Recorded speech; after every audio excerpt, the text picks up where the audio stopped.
Hi mga mami at mga ka-vlog!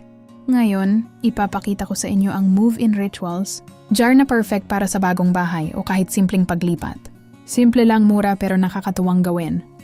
Para dito, kailangan natin ng isang malinis na garapon o jar. Bigas and tubig. Unahin natin ang bigas.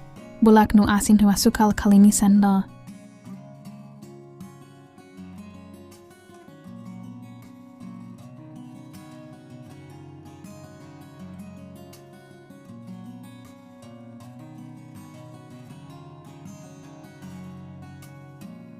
Siguraduhing malinis ang bigas bago ilagay. Ngayon asin, simbol ito ng kasaganaan at pagkakaroon ng hindi nauubos na biyaya sa inyong tahanan. Simbol ito ng swerte at kasaganaan sa bagong tahanan.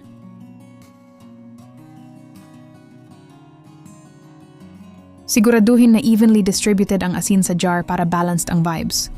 Para sa pagtanggal ng malas at negatibong enerhiya at kasiyahan sa bagong bahay.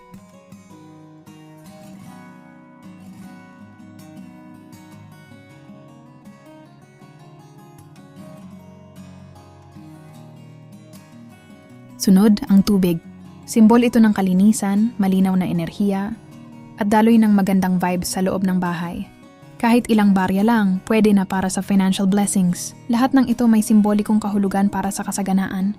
Ilagay natin ang coins sa ibabaw ng jar.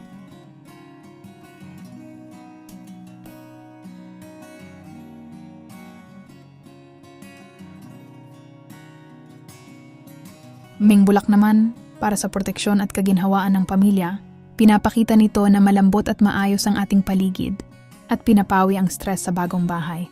Para sa tamis ng relasyon, harmonya at kasiyahan sa bawat araw sa bagong tahanan. Mix gently ang lahat ng ingredients para mag-blend ang positive energy. Tapusin natin sa paglagay ng jar sa pinakaimportanteng parte ng bahay, pwedeng sala o kusina, araw-araw. At yan mga mommy, simpleng move-in rituals jar para sa inyong bagong tahanan. Subukan nyo rin at i-share ang inyong experience sa comments.